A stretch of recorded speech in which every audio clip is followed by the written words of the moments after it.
समझो त पोड़ो आ 80 साल उम्र त अथस थोरो थी वयो डोड़ो आ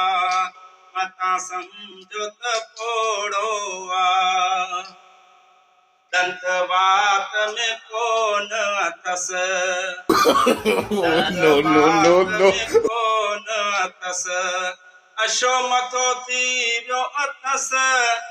अशो मथो थी वियो अथस थोरो कननि खां बोड़ो आ समझो त पोड़ो आ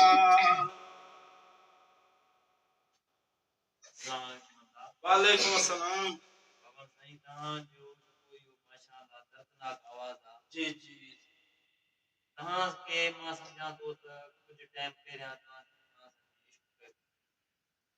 साईं तव्हां सचो इश्क पुछो था ऐं जेकॾहिं पुछा थो करे त सचो त छा पर अॼु ॾींहं ताईं असां सां पूरो प्यार मिलियो आहे हाणे उमेदूं आहिनि छो जो हमीद हिकिड़ो तव्हां ॾिसो 80 साल जो होॾां हो छोकिरी नालो छा आहे बाबा फाइज़ा अली 14 सालनि जी शादी थी वियसि असां पंहिंजो साईं हाली सोचूं न असां में शादी कयूं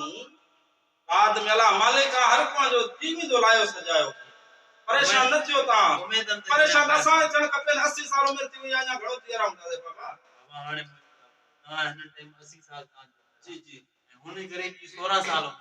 बिल्कुल झट तो वधे वो तो लगी छाजे करे ये टेंशन जे करे छड़न की ये माना टेंशन घणा ओ दाणे छड़न ते भी थोड़ो नजर से हक त असां हमीद बड़े खाधो न आयो हलो सब उन्हनि ते हलऊं जा वठऊंसि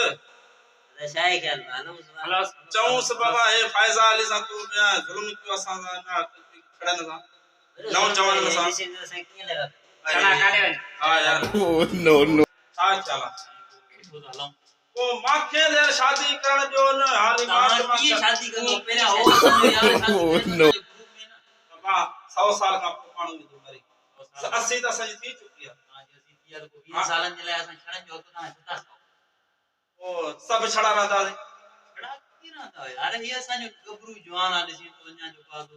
अड़ी भी मसी आई तो मता समझो त पोड़ो आ 80 साल उम्र नो वयो डोड़ो आ डोड़ो जो जीवा तो पापा को छडियो से ना भाई यार सालो नो